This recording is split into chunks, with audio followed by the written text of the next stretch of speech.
बसव कल्याण क्षेत्र समितीची बैठक होऊन या संभाजीनगर जिल्ह्यासाठी क्षेत्र समितीच्या होणाऱ्या 2027च्या डिसेंबरमध्ये होणारे बसव भारत उत्सवाचा एक संयुक्त कमिटी करण्यात आलेली आहे, त्याचे सदस्य निवडण्यात आलेले आहेत.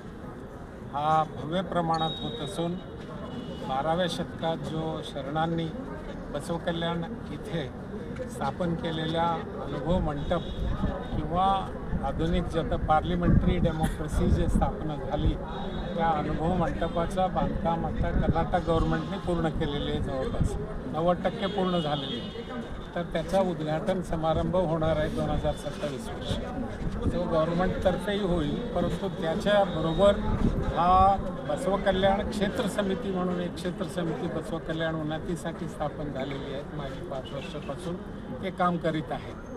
त्या क्षेत्र समितीच्या वतीने 2027च्या डिसेंबरमध्ये त्याच्या उद्घाटनाच्या सोहळ्याच्या संदर्भात बसव भारत उत्सव आम्ही आचरण करीत आहोत. बसव भारत उत्सव ह्याच्यासाठी आचरण करीत आहोत की या उत्सवामध्ये जवळपास 10 ते 15 लाख लोक येण्याची अपेक्षा आहे आमची.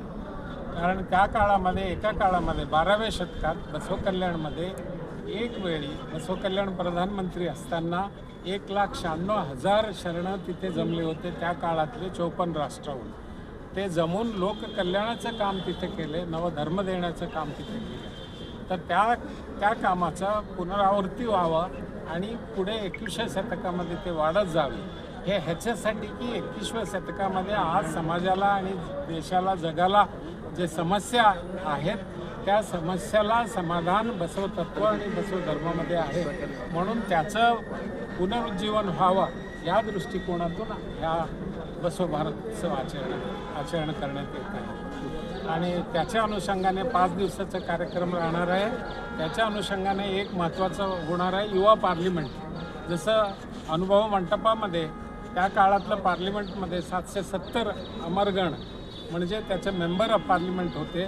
त्यांनी एकत्रित बसून त्या काळातलं समाजाचं देशाच्या समस्याचं समाधान काढली होती आणि ते आध्यात्मिक आणि लौकिक तत्वावर आधारित ते होत्या आणि ते जे समस्या काढली होती आजच्या जगाला देखील ते अत्यंत उपयोगी आहेत हे आमचे सर्वांचं अंडरस्टँडिंग आहे.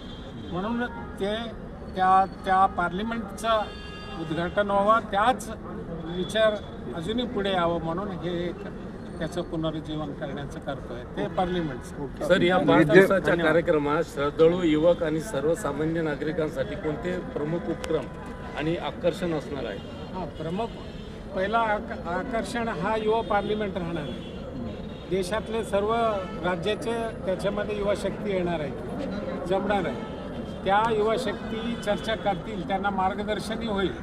प्रेझेंट हा कॉन्स्टिट्यूशन जे आहे ते समोर ठेवून वचन साहित्याचा जो प्रॉब्लेम होती त्या कॉन्स्टिट्यूशन समोर ठेवून याच्यातल्या उपयोगी काय काय तत्त्व पडलेले आहेत त्याचं त्यांच्यामध्ये जाणीवता आणण्याचा प्रयत्न तिथे करण्यात येईल. आणि त्याच्यासाठी संपूर्ण कल्याण कर्नाटक म्हणतो जे नॉर्थ कर्नाटक त्याबरोबर मराठवाड्याच्या अनेक जिल्ह्यातले युवा शक्तीला तिथे बोलून त्यांना त्याचं अवगत करून देण्यात येईल.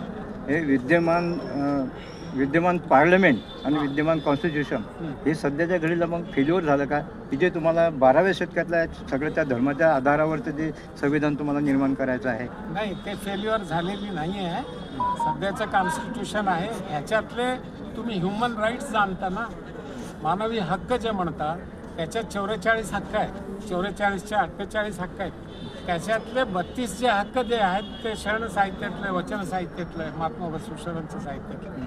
आणि अजूनही काढलं तर पूर्ण कॉन्स्टिट्यूशनची जे बेस आहे तो बेस वचन साहित्यात आहे. म्हणून ते एकमेकाला कॉन्ट्रडिक्टरी नाही किंवा हे फेल्युअर आहे असं नाही.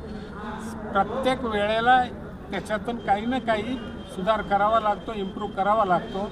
म्हणून वचन साहित्याचं त्याला जोड कसं होतं आहे का आणि अनुभव मंडपाचं जोड ह्या कॉन्स्टिट्यूशनला किंवा आपल्या नॉर्मल जीवनामध्ये कुठं वापरता येतं आहे का त्याचं जाणीवता सर्वांना आणून देण्याचा उद्देश याचा.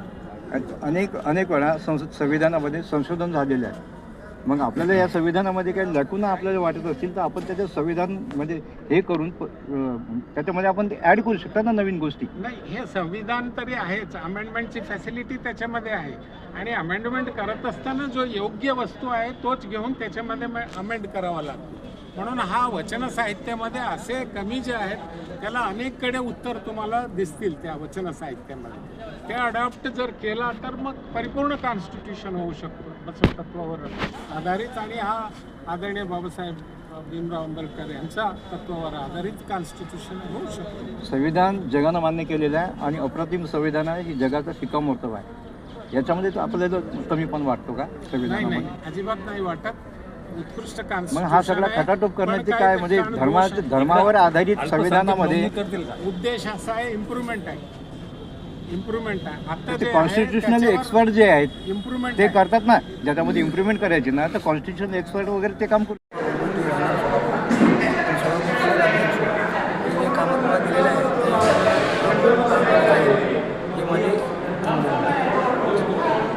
नंबर द्या.